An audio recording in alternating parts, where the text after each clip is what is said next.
Eh bien, c'est messieurs, dames, bonjour, c'est Cad, bienvenue dans cette nouvelle petite vidéo. Aujourd'hui, j'ai décidé de vous présenter un jeu qui m'est assez cher. C'est pas une grande vieillerie, puisque c'est un jeu qui a... Aujourd'hui, on est en 2022, donc au moment où je tourne cette vidéo, il a 3 ans, hein, c'est sorti en 2019. Je vais vous en parler en fait dans deux vidéos, parce que je pense que là, ça va faire sinon une vidéo trop longue. On va commencer par une petite présentation de ce que c'est, à qui c'est destiné, et ensuite dans une seconde vidéo, quand on aura fait un tour d'horizon un petit peu du matériel, etc., eh bien on fera une partie. Voilà, donc première vidéo présentation et règles, deuxième vidéo partie, et puis voilà, j'espère que ça vous plaira. Alors vous n'allez pas voir ma bouille parce que j'ai qu'un seul moyen de tourner aujourd'hui, mais c'est pas grave, parce que ce qui est le plus intéressant, c'est ce qu'il y a ici. Hop, et c'est le jeu, comme vous l'avez vu donc sur la miniature, Iron Helm de Jason Glover. Alors je sais plus si où est-ce qu'il est marqué. Design by Jason Glover, voilà, c'est ça. Et illustré par Daniel Waltall, j'ai toujours du mal à le dire, c'est celui qui a fait aussi ensuite par la suite, donc cette année, oui c'était en 2022, début 2022, Teen Helm et Gate aussi. Donc voilà, je vais poser la caméra et on va commencer à parler de tout ça. Donc bienvenue dans cette vidéo, j'espère que vous allez bien.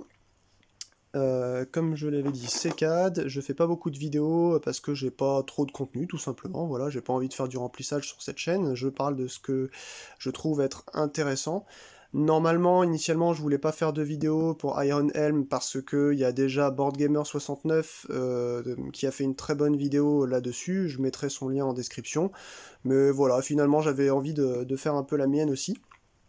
Donc voilà, je vous montre ces illustrations assez caractéristiques des jeux de Jason Glover, parce qu'il lui-même aussi met un petit peu sa patte là-dedans. Je ne sais pas exactement quelles sont les illustrations que lui réalise, peut-être les illustrations plus simples, parce que c'est lui quand même qui design le jeu, c'est l'auteur principal, mais ensuite pour les illustrations un peu plus complexes, eh bien il y a justement Walt Hall, là, voilà, qui fait le reste. Alors, par où on peut commencer? Alors, qu'est-ce que c'est? Eh ben, c'est tout simplement un jeu solo, donc ça se joue tout seul, évidemment, mais ça se joue aussi éventuellement à plusieurs, deux ou trois, histoire de prendre les bonnes décisions.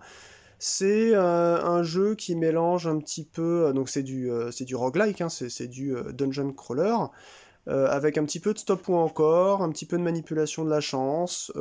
Enfin, moi je trouve franchement qu'avec Mini Rogue, qui est sorti chez Nuts là il y a pas si longtemps que ça, il y a peut-être un an, ça doit être mes deux mini roguelike préférés quoi. Donc voilà, deux dungeon crawler préférés. Donc qu'est-ce que c'est et comment on fait pour se procurer cette boîte? Parce qu'elle n'est pas dans le commerce, elle est dans...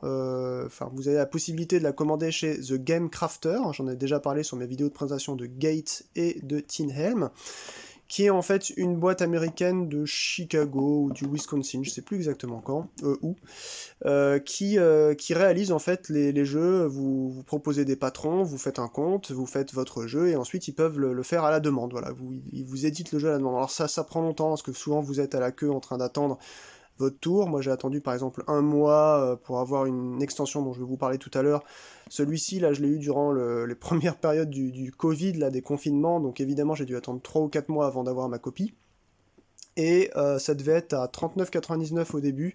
Là, il a augmenté avec tous les problèmes qu'on connaît un peu sur voilà, en 2022 sur je dirais, le fret international et le coût des matières premières. Je crois que c'est passé à 50 $, enfin 49,99.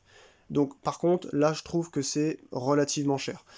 Donc, j'allais dire le label, pour parler un peu musique, mais en fait, la compagnie, voilà, qui fait ça, c'est Grey Gnome Games, qui est, je crois, en fait, la boîte, l'auto-boîte de prod de Jason Glover, où il fait justement eh bien, ses autres jeux, puisque là, c'est pas son coup d'essai, il fait, ce monsieur, donc des jeux depuis 2012.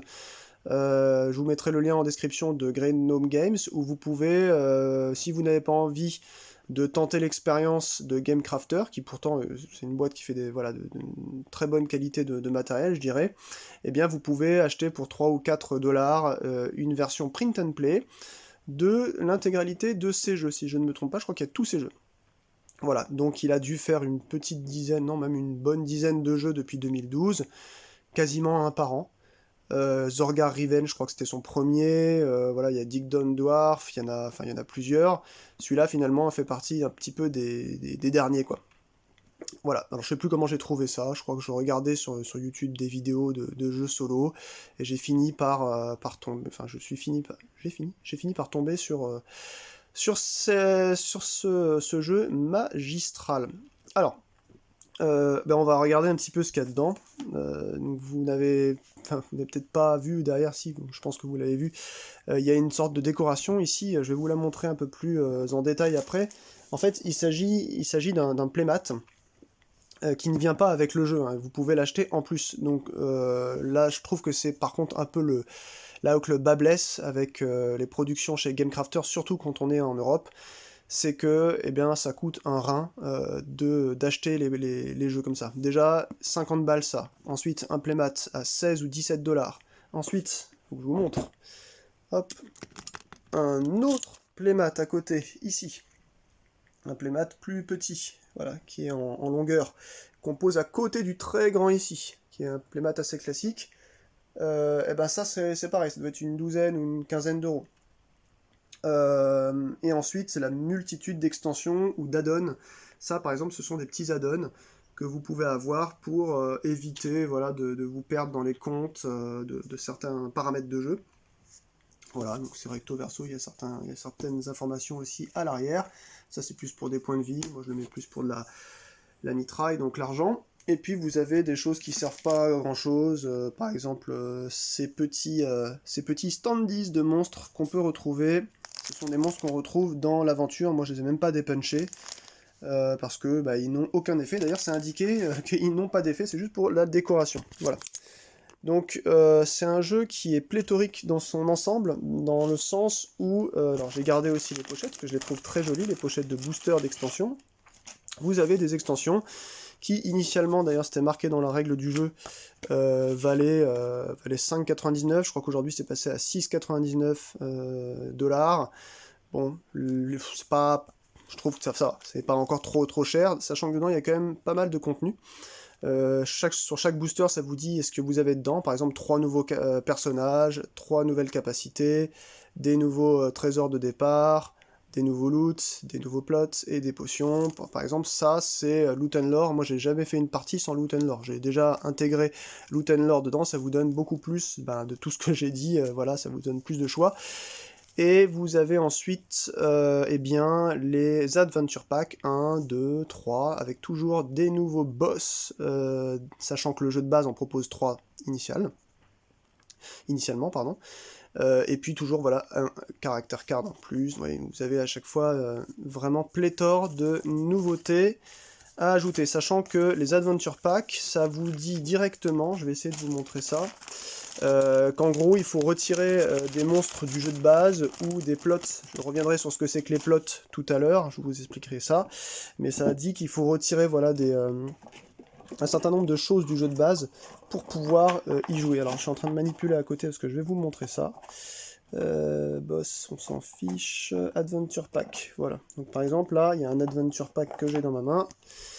Et bien au début, le Warren of Despair, je crois que c'est la première... le premier paquet avec le cyclope là, voilà, en boss supplémentaire, eh bien on vous dit de retirer par exemple tous les gobelins, les orques, les skinkling voilà, du paquet de base, donc du paquet des ennemis ici, et de dégager aussi tous ces plots là, Old Woman, Wolf et Corpse, et le boss sera le cyclope. Voilà, donc vous intégrez ensuite tout ça dans le jeu. Alors j'ai oublié de le dire, mais ça va sans dire, mais encore mieux en le disant. Le jeu n'est pas disponible en autre chose que l'anglais américain. Alors, c'est du vocabulaire assez simple.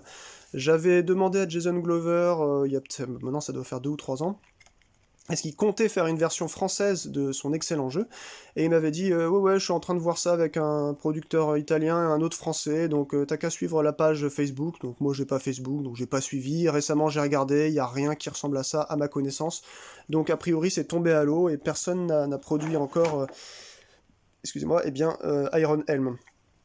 Voilà, donc ça s'adresse à pas forcément à des hardcore gamers, ça s'adresse à des gens qui ont envie de... déjà qui aiment la carte, parce que c'est un jeu de cartes.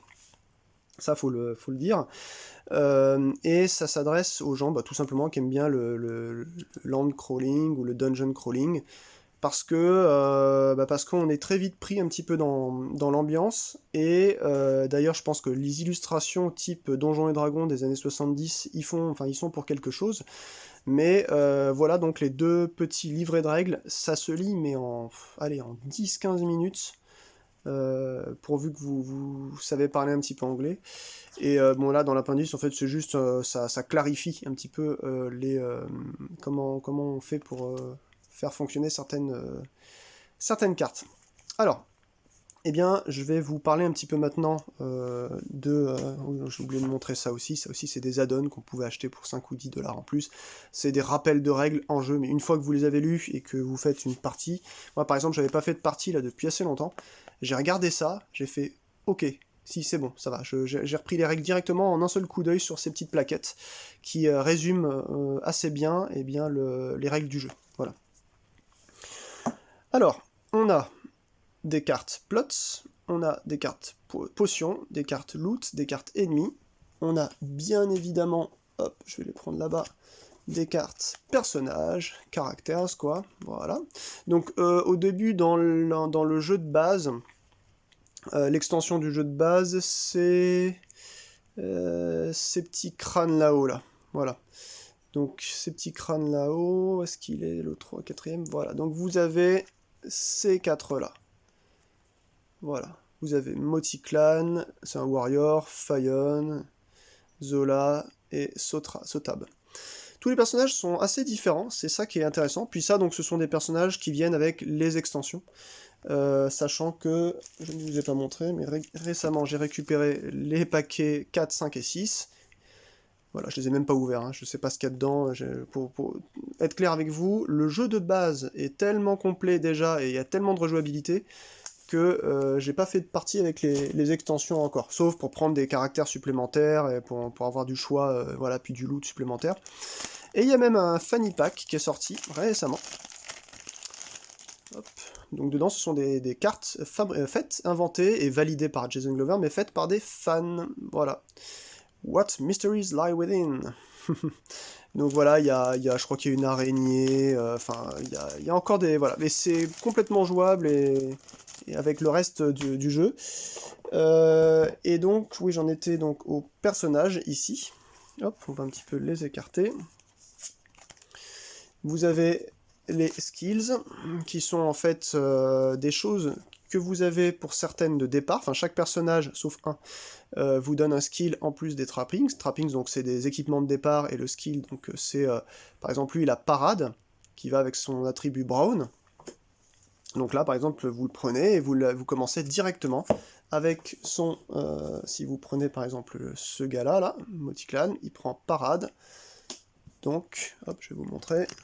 Si vous voulez jouer avec le playmat, mais si vous ne l'avez pas, franchement, ça sert à rien, hein, c'est juste de la décoration, eh bien vous mettez parade là-bas dans votre skill, et vous avez ce skill en premier. Mais attention, après vous allez pouvoir continuer à mettre d'autres skills, parce que quand vous allez passer de niveau, vous allez pouvoir acheter des nouveaux skills. Pour 3 monstres, votre 3e monstre tué, vous pouvez choisir un nouveau skill de votre type de personnage. Donc là, par exemple, c'est Brawn, B-R-A-O-N-W. Donc, pour 3 monstres que vous aurez tués, vous les défaussez, et vous pouvez acheter une nouvelle compétence, Brawn, comme ça, que vous allez mettre, hop, à côté de l'autre, en haut. Sinon, pour 5 personnages que vous avez tués, 5 ennemis, hein, quand je parle de personnages, plutôt 5 ennemis, vous pouvez acheter une capacité, un skill, voilà, d'un autre type, par exemple, de type agilité. Et il y a aussi mind, quelque part. Voilà, il y a mind aussi. Agilité ou mind. Voilà.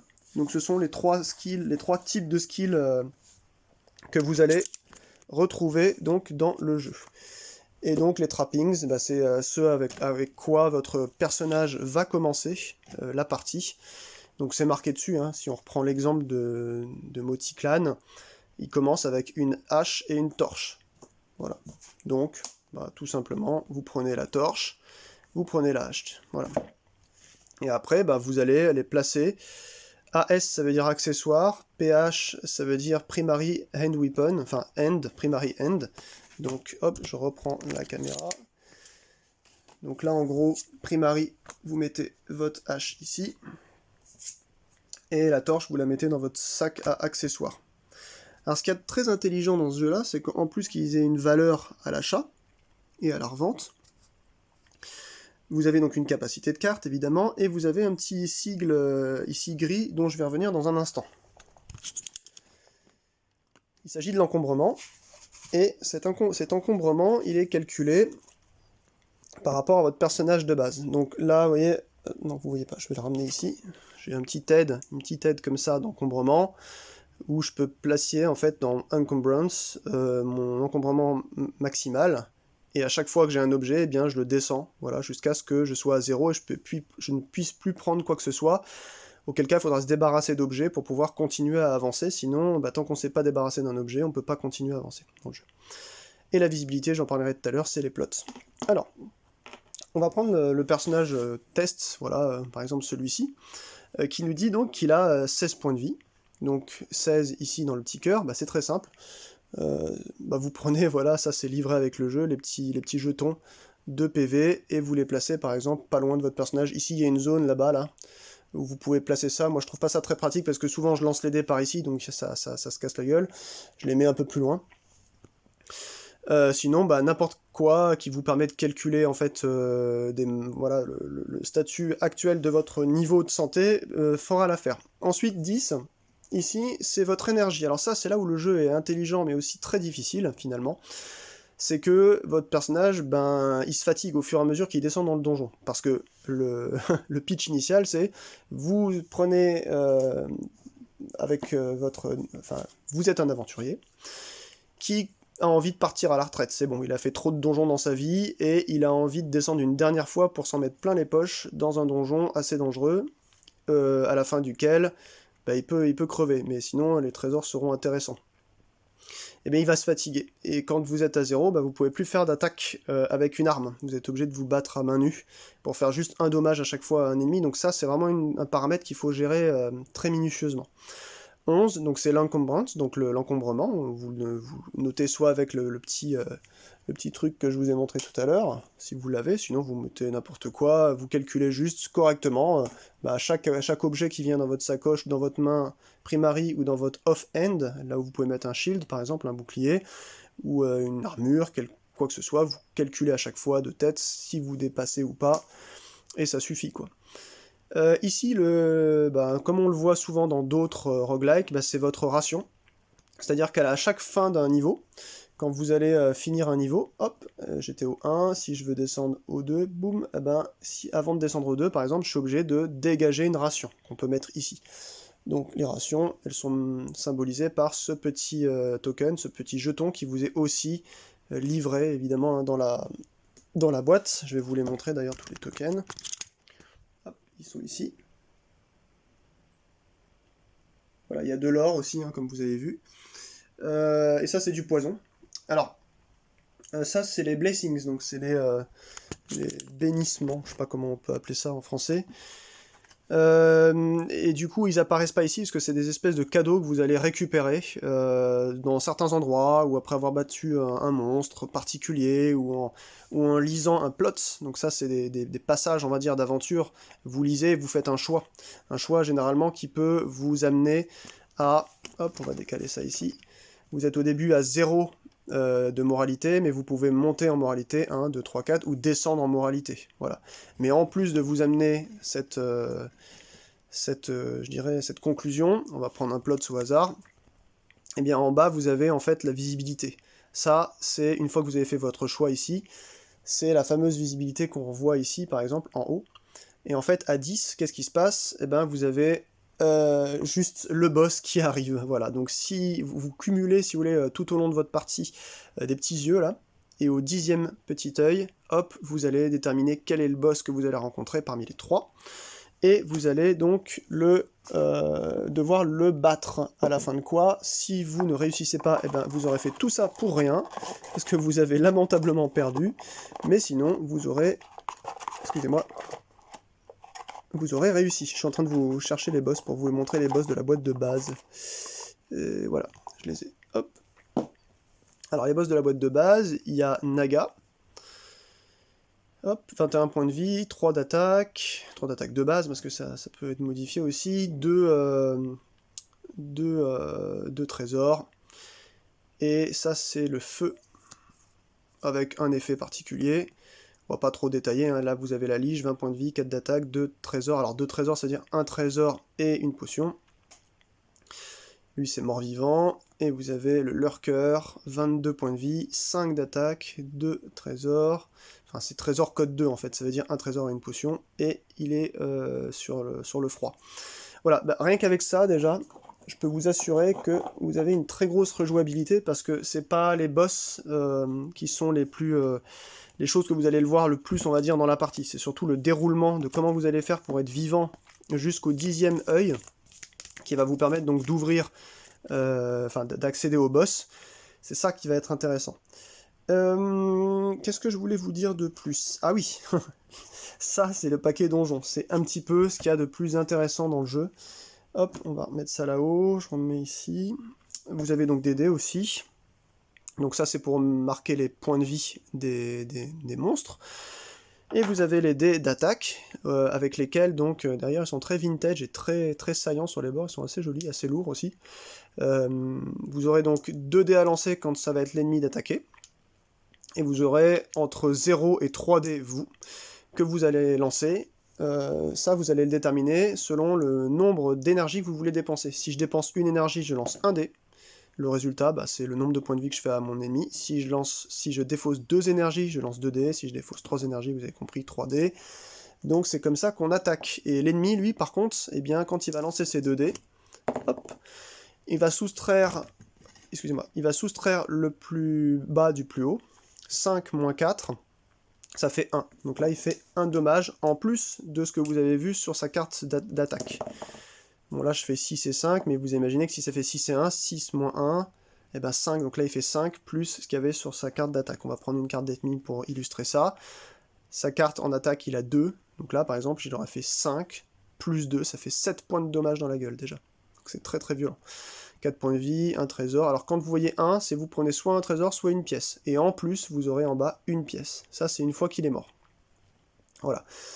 Bon après je pense qu'on en parlera dans la vidéo de Raël, comment ça se déroule, mais en gros finalement c'est un jeu assez simple. Là je prends un peu le temps de vous expliquer un petit peu comment on fait ça. Mais oui voilà, alors le cœur du jeu, ce sont les cartes donjon. 1, 2, 3, 4, 5, 6, 7, 8, 9, 10, 11, 12, 13, 14, 15, il y en a 16. Et en fait à chaque fois que vous allez descendre ici là, un niveau sur la carte, parce que le but du jeu n'est pas forcément d'arriver au 5e souterrain. En gros, si le boss il apparaît au 3e, parce que vous avez fait assez de plots là-bas pour faire apparaître des petits yeux, et que c'est, je sais pas, oui, voilà, au niveau du 2, 3 ou 4, eh ben, le boss peut très bien arriver avant le 5e souterrain. Et ça, il n'y a pas de souci. Donc, chaque souterrain que vous allez visiter, eh bien, vous allez passer par 8 choix, parce qu'il y a 16 cartes. Et en fait, comment ça se passe? Vous allez voir, c'est très très ingénieux. Ça a été repris un petit peu d'ailleurs dans Tin Helm, hein, pour ceux ou celles d'entre vous qui auraient vu ma vidéo sur Tin Helm. Donc on place le paquet devant soi. Donc là, sur le playmat, c'est là où c'est le plus clair. Ici, ce sera la défausse. La défausse, on défaussera toujours face cachée pour ne pas savoir ce qui reste ici. On pose 2 cartes. Je commence mon tour, hein. Je suis niveau 1 ici, donc je rentre dans le donjon. Je vais tourner l'une des 2 cartes. Alors voilà ici ce qui se passe. Ici, on a un combat. Skirmish. Comme c'est la première carte que j'ai décidé de retourner, je peux décider de m'arrêter et de choisir cette carte et faire le numéro 1, c'est-à-dire la partie supérieure de la carte. En gros, là, eh bien, je vais faire ce skirmish-là, je vais prendre un ennemi, je vais le retourner, je vais lui donner en fait un certain nombre de points de vie qui seront égales à ce qu'il a en points de vie sur sa carte, plus le niveau du donjon, plus 2 en plus. Par exemple, si je suis au niveau 1, bah, ça fera 1, plus 2, 3, plus son nombre de points de vie, et je le mets sur le dé. Voilà.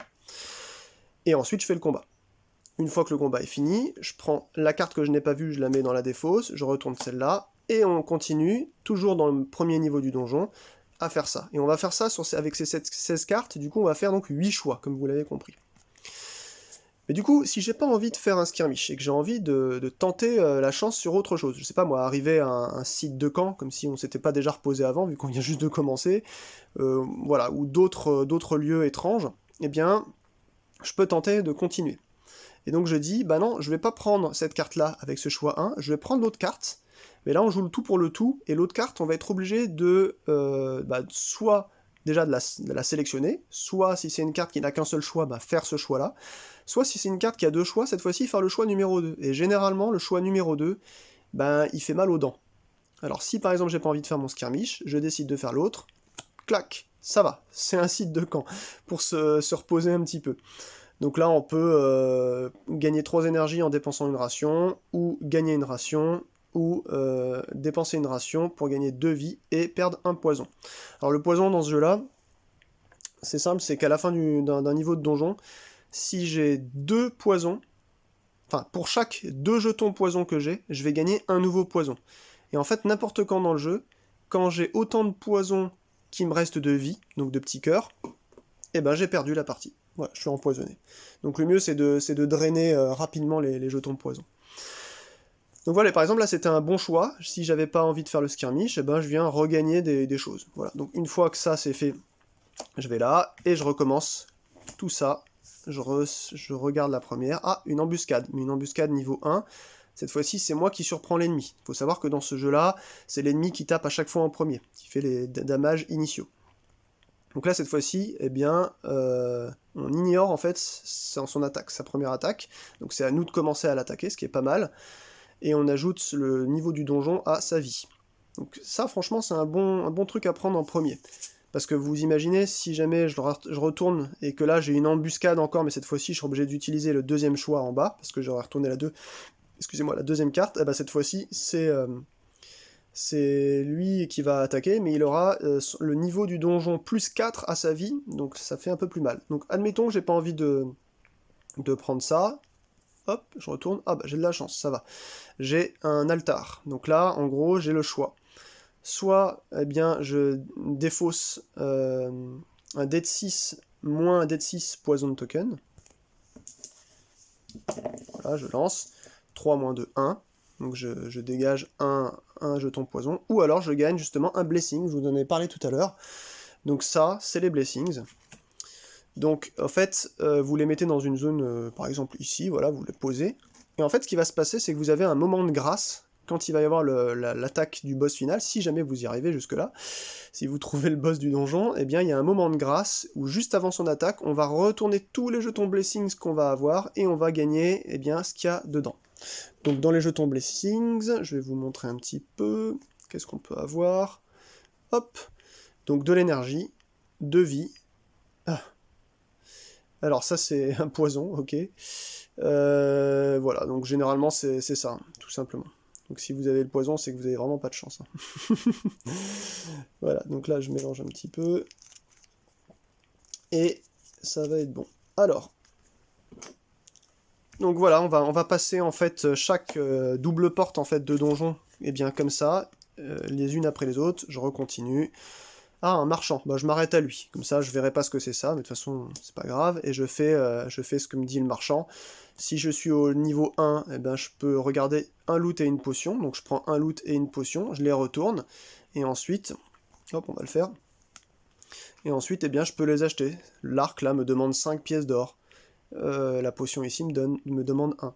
Alors, il y a des potions qui se boivent, et il y a des potions, par exemple, d'accessoires, en fait, qui disent qu'on peut les discarder pour faire 2d6 damage, plus 5 si l'ennemi, en fait, a une résistance, enfin, est faible à la glace, voilà. Alors, ce qu'il faut savoir, c'est que vous ne pouvez pas et attaquer à votre tour et lancer une potion. C'est soit l'un, soit l'autre, de toute façon. Ça, faudra que je relance. Hop. Alors, comment savoir si un ennemi est faible à la glace? Parce que là, je vous ai montré, donc là, voilà, un loup. Alors ça, c'est vrai que c'est pas très bien expliqué, c'est rapidement indiqué dans la règle. On a sur une plaquette d'aide de jeu, que vous pouvez vous procurer avec si vous avez envie, ici. Ça sert déjà à déterminer quel est le boss que vous allez avoir, si c'est Naga, Lich ou l'autre là, Beholder. Et en fait, le boss qui viendra en fin de partie sera celui où, quand vous regardez les monstres que vous avez vaincus, celui où il y a eu le plus d'icônes. Et en cas d'égalité, eh bien, vous avez voilà, le undead qui va gagner sur le froid qui va gagner sur le feu, et le feu qui va gagner sur le undead. Et du coup, quand vous voulez regarder s'il y a par exemple la potion de glace là, un monstre faible contre la glace, eh bien ce sera un monstre de feu. Voilà, tout simplement. Donc lui par exemple c'est un monstre feu, donc c'est bon, il est faible contre la glace. Donc voilà, je pense qu'on a fait le tour au niveau du ruling. Et donc ce qui va se passer, c'est qu'une fois qu'on a fini les 16 cartes de donjon, donc les 8 choix qu'on va avoir à faire, eh bien on n'a plus qu'à remélanger. Dépensez une ration, si vous en avez. Si vous n'avez pas de ration, eh bien vous allez perdre 3 points de vie. 3, pas moins. Et vous allez prendre votre petit jeton là, et hop, vous allez descendre au niveau 2.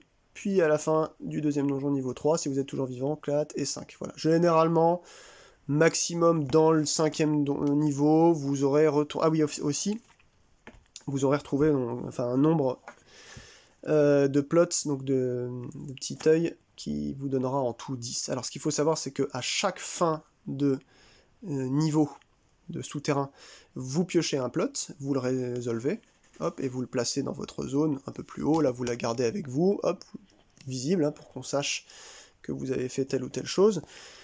Et ce qu'il faut savoir, c'est que vous allez me dire, bah oui, mais si à chaque fois qu'on descend dans un nouveau niveau, on n'a qu'une seule carte à tirer, ben potentiellement ça va être long d'avoir le 10e. Bah, pas forcément, parce que déjà, vous n'avez pas que des 1, des fois il y a du 3, il y a du 2, vous voyez, donc ça peut quand même monter assez rapidement. Ça, c'est les plots de base et d'une extension. Oui, c'est ça, vous avez une extension, je crois que c'est le loot, justement, que j'avais mis dedans. Une extension, là, voilà, avec la petite bague, et sinon, la petite tête de mort, c'est le jeu de base. Vous voyez, donc vous avez quand même vraiment le choix. Mais il y a une carte de donjon qui s'appelle le clearing, je crois, qui vous donne l'accès à, voilà, clearing, draw a plot card. Donc directement, quand vous tirez cette carte et que vous choisissez de la faire, enfin, si c'est pas la première, si vous êtes sur la deuxième, du coup vous êtes obligé, eh bien vous piochez une plot en plus. Donc vous voyez, ça peut vous faire vraiment avancer très rapidement. Donc voilà, vous avez des pièges à flèches, vous avez Mushroom Groove là pour gagner une ration. Les rations, c'est très difficile de les avoir dans ce jeu, je trouve. C'est vraiment, le labyrinthe, c'est assez insupportable ça. On discarde une ration parce que vous êtes perdu dans un labyrinthe. Si vous tombez ça, mais en deuxième porte, vous perdez carrément 2 rations, vous perdez 3 de vie. Si vous n'avez pas réussi à perdre une ration, enfin voilà, ça vous met mal directement, quoi. Donc voilà, le jeu finalement, eh bien, il est intéressant parce qu'il tourne avec ces 16 cartes-là, et ça va être juste une histoire de choix que vous allez réaliser durant vos multiples tours. Je pense qu'on peut arrêter la présentation là-dessus, mais juste avant, je vais vous montrer pourquoi j'ai pris du temps pour pouvoir faire ma petite vidéo aussi de présentation du jeu Iron Helm. Eh bien, c'est parce que là, j'ai attendu un petit peu de temps, et j'ai réussi à avoir, avec le Fanny Pack, eh bien, cette espèce de grosse extension Iron Chest, qui doit coûter une vingtaine d'euros, 20 ou 25, je ne sais plus, 29 $, 19 $, je ne sais plus exactement combien, qui ramène pas mal de choses, parce que c'est un jeu vraiment qui a été plébiscité de Greg Gnome Games. Et Jason Glover a dit, bon maintenant ça va faire 3 ans, allez, on bosse sur un gros truc, et puis après je passe à autre chose, parce que c'est un game designer, il a pas envie forcément de rester bloqué que sur un jeu. Et je vais vous montrer ce qu'il y a dedans, parce que ça, c'est assez classe. Alors, hop, donc déjà, on a un gros paquet de cartes, qui correspondent à 4 extensions. Hop. On va avoir des miniatures et un dé vert. Le dé vert, je reviendrai, c'est pour une des extensions. Donc vous pouvez prendre une miniature finalement et remplacer votre petit pion là-bas.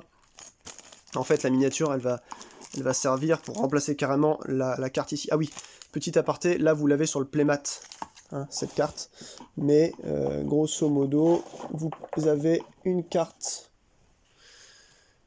Alors ça, c'est pour la moralité. Avec le jeu de base, si vous ne voulez pas acheter le playmat, et évidemment vous avez votre carte de donjon, vous choisissez un côté, sur le playmat ils ont mis celui-ci, vous avez aussi un donjon plus classique ici, voilà. Donc c'était juste pour vous dire ça. Et donc ici, vous avez des séparateurs nouveaux qui vont changer les anciens séparateurs qu'on avait dans cette boîte-là. Les marqués Adventure Pack 1, 2, 3, c'était déjà prévu jusqu'au 6. Là, en fait, c'est mieux parce que vous avez carrément des niveaux de difficulté qui sont indiqués.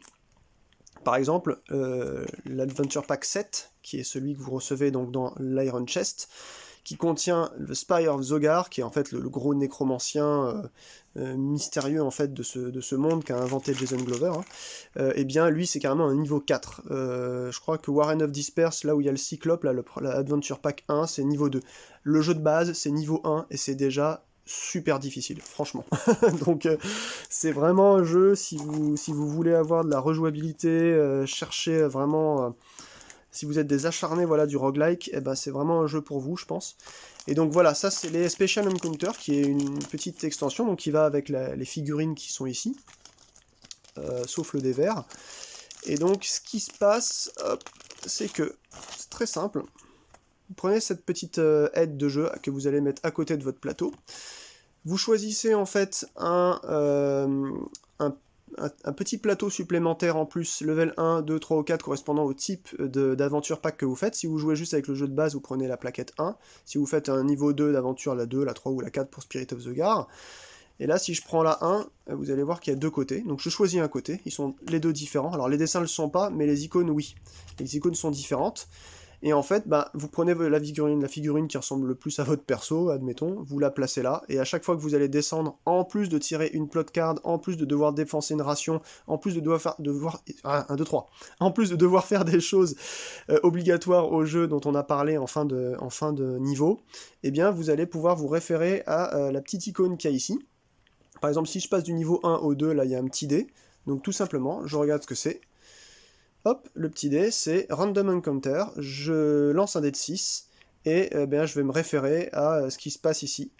Voilà, si on fait un 6, on le relance. Voilà. Donc si par exemple je lance un dé et je fais 3, une fontaine, je gagne 2 elfes, donc 2 vies et 2 énergies. Si je fais 1, des cailloux qui tombent, je perds 3 vies, etc. etc. Donc si on passe sur un autre niveau, par exemple, si je passe du 3 au 4, il y a un petit piège ici, vous voyez, une icône de piège.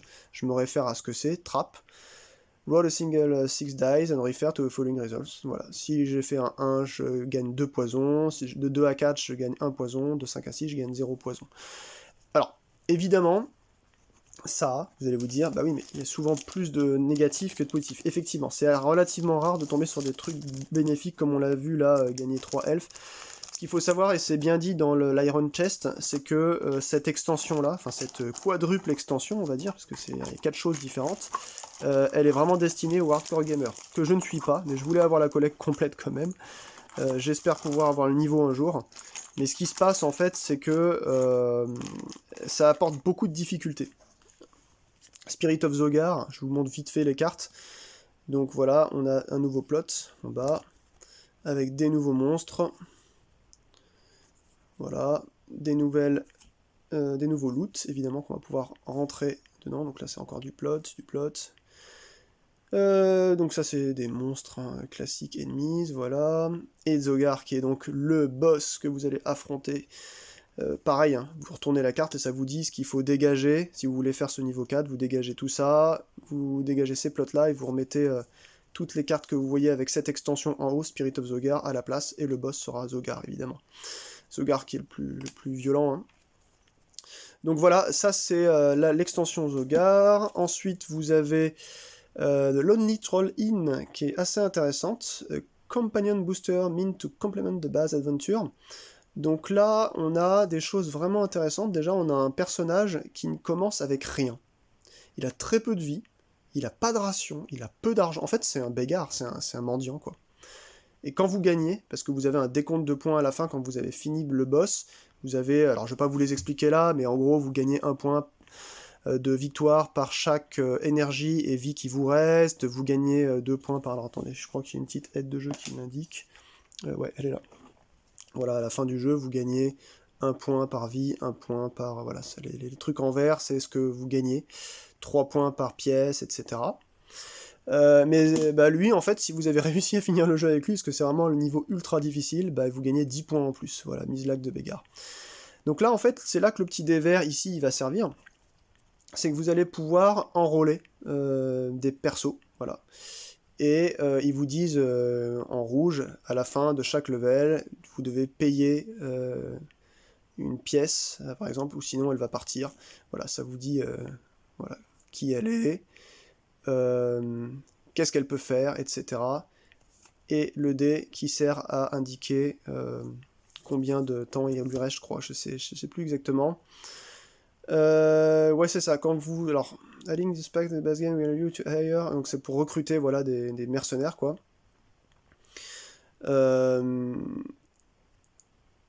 Voilà, donc en gros, par exemple, pour avoir... Je sais pas, moi, on va prendre celui-ci. Elle coûte 3, elle. Celui-ci coûte 3. Olive, là, il coûte 1. Voilà. Une fois que vous l'avez enrôlé, vous allez placer le dé sur la carte, le dé vert, voilà, en mettant donc la valeur qui correspond, voilà, à ce qu'il y a de marqué ici, par exemple 5 pour celui-ci. Voilà. En fait, c'est son moral. Il peut jamais avoir plus que ce qu'il a de base. Voilà, write text and understand abilities, voilà, restore the henchman, lost moral by paying them gold. Each gold given raise the moral. Voilà. À chaque fois que vous allez payer de l'or, eh bien vous allez pouvoir lui faire remonter le moral. Donc c'est pas mal. Donc là en plus il y a des trappings. Donc voilà, c'est des choses que vous allez pouvoir équiper en plus. Fire Tome, Garlic, il y avait de l'ail carrément contre les morts vivants, Poison Dart. Donc ça voilà, c'est vraiment du... Il a mis assez longtemps, hein, je crois qu'il a mis quasiment 1 an à essayer d'équilibrer ce qu'il voulait mettre là-dedans. Donc c'est une très bonne extension. Ça, je pense qu'il va falloir que je fasse des parties avec celle-ci. Vous avez cette extension-là, Beast and Burdens. Donc là, par contre, ça, elle est super chaude, celle-là. Vous avez des plots, vous savez, là, les trucs qui vous donnent des yeux. Et ben quand vous les retournez, des fois, c'est même plus juste une histoire, non, vous tapez carrément une sorte de mini-boss, quoi. Alors, les plus malins d'entre vous auront peut-être reconnu... Hop, là, sur le bord de la boîte de base, et il n'était pas dans la boîte de base, ce petit monstre, qui est en fait le Dreadtrodon, voilà. Mais en plus, voilà, d'être assez violent, bah, ils appellent le boss très rapidement, parce que vous avez vu le nombre d'œils qu'ils vous donnent quand vous avez réussi à les battre. C'est assez énorme.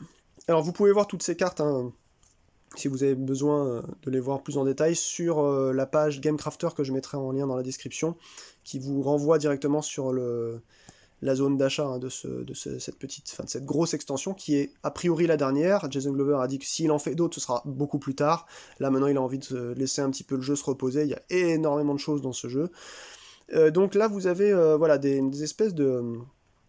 des burdens, voilà, donc des fardeaux que vous allez vous taper. Donc ça va voilà, augmenter évidemment la difficulté.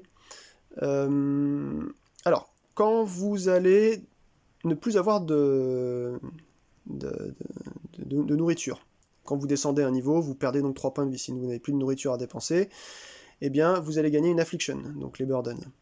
Si vous êtes poisonné, donc, enfin empoisonné, au moment où vous gagnez votre 3e poison, vous gagnez une affliction. Et certains ennemis aussi vont vous renvoyer vers une affliction. Donc vous avez un nouveau paquet qui n'est pas stipulé voilà, sur le playmat. Évidemment, vous allez le poser à côté, un paquet d'afflictions. Vous allez en piocher une et devoir subir finalement ce qu'il y a de marqué là lorsque vous tomberez donc dans un des 3 cas qu'on a mentionnés. Donc ça devient très rapidement très difficile. Nécrophobie, enfeeblement, glutonie, l'attrait pour l'argent, l'hystérie, et vous avez évidemment quelques ennemis en plus qui sont, je pense, relativement costauds, sachant que certains, eh bien, vous voyez, gain an affliction if you roll 2 or more ones during an attack. Bon, si vous tapez un fumble, voilà, un double 1, bim, vous prenez une affliction avec ce truc-là. Donc c'est assez pénible, voilà. Donc tout ça, c'est cette extension Beast and Burdens. Et enfin, vous avez... Je prends du temps pour vous les montrer parce que ce jeu est quand même magnifique, quoi. Il a vraiment une DA, une direction artistique particulière. On est entre le petit jeu et le gros jeu. Franchement, je sais pas quoi dire. Il se joue très simplement, mais il est dur. Si vous n'avez pas installé tout le playmat, etc., il s'installe en 5 minutes. Donc non, c'est pas un gros jeu, mais voilà, il y a du matos, quoi. Rims and Relics, Companion Booster meant to complement the base adventure. Donc là-dedans, à chaque fois que vous descendez en fait d'un nouveau niveau, vous allez tirer une carte Environment, qui est une nouvelle pile de cartes, et vous allez donc suivre ce qu'il y a de marqué dessus.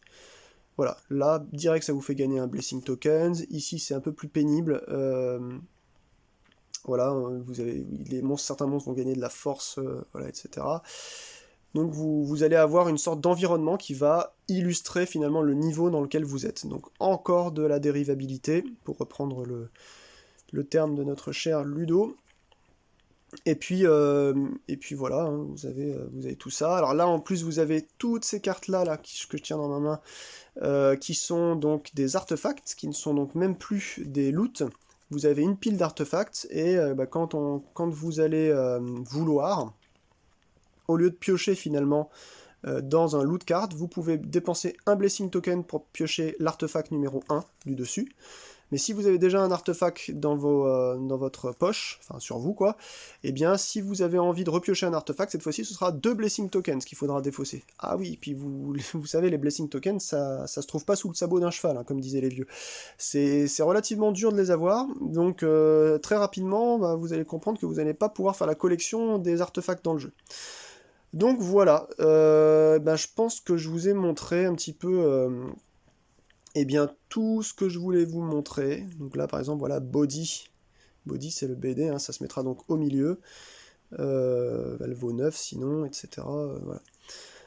Bon, je pense qu'on a fait un petit peu le tour de ce jeu-là. Je vais pas m'étendre, la vidéo est déjà très longue. Je voulais faire une vidéo de démonstration, juste d'explication du jeu, de présentation du matos de 15-20 minutes. Je vois qu'on est déjà à 45 minutes, comme d'habitude. Et c'est un peu pénible pour vous, je sais pas si c'est le cas, mais moi je trouve que c'est un petit peu chiant des fois quand c'est trop long. En tout cas, hop, excusez-moi, je vais mettre ça de côté. Et puis, je pense vous avoir dit le nécessaire sur Iron Helm. Donc moi, quand j'ai pas envie de sortir un gros Mage Knight ou un truc vraiment... là, vous avez vu, hein, ça tient quand même relativement correctement sur une table. Bon, j'ai pas une table gigantesque, hein, vous le savez, mais bon, voilà, ça prend quand même un petit peu sa place. Qu'est-ce que je voulais vous dire d'autre? Je vous retrouve très bientôt pour une partie. Je sais pas si je vais la faire dans la foulée ou un peu plus tard. En tout cas, j'espère que ça vous aura intéressé. C'est un très bon jeu, mais si vous m'avez pas vu jouer encore ou si vous n'avez vu personne jouer, je pense que c'est pour ça que je vais faire une partie. Vous verrez un petit peu comment c'est difficile de gérer tout ça. Et c'est un jeu qui est gagnable, parce que je suis content, j'ai gagné une ou deux. J'ai gagné une ou deux parties sur ma dizaine de parties que j'ai faites. Vous voyez, donc le ratio de victoire, il est quand même dur à déclencher, quoi. Hein. C'est pas facile, mais quand vous gagnez, je me suis roulé sur mon canapé, j'étais en train d'hurler, j'étais content, c'était contre la Liche, et l'autre c'était contre Naga. Donc voilà, j'ai même pas rencontré encore tous les boss. Ce jeu a il est quasiment infini finalement dans sa rejouabilité, parce que c'est les choix que vous allez faire qui vont déterminer un petit peu voilà, les tenants et les aboutissants de votre aventure. Hop, allez, je me reprends un peu, j'enlève mes binocles pour vous dire au revoir, et à très bientôt donc pour une nouvelle vidéo sur Iron Helm. Je pense que c'est la prochaine que vous allez voir sur la chaîne après celle-ci, où vous allez me voir me dépatouiller dans un donjon où je vais sûrement perdre misérablement, mais ce sera très drôle. Et peut-être que ça vous aura donné l'envie aussi de le jouer. Alors ce jeu, comme vous l'avez compris, hein, si vous voulez la totale, vous en avez pour déjà une petite centaine d'euros, sans compter les 40 ou 50 balles de frais de port depuis Chicago, sans compter ensuite chez vous le postier qui sonne et qui fait « Bonjour, vous avez 50 € de taxes à me payer, sinon je vous donne pas votre carton ». Voilà, les droits de douane sur ces produits-là, c'est insupportable. Mais si vous voulez y jouer pour moins cher, du coup, et ça vaut vraiment le coup, prenez la version sur le site Greg Gnome Games à 3 €. Là, vous avez la boîte de base. peut-être même plus de choses dedans, j'en sais rien en fait parce que j'ai pas la version print and play, mais pour 3 € vous pouvez déjà vous donner une bonne idée du jeu, hein, pourvu que vous vous donnez un petit peu le temps de découper les cartes et de l'esquiver. Voilà, en tout cas merci d'avoir regardé cette vidéo, je vous dis à très très vite, et eh bien portez-vous bien, à la prochaine.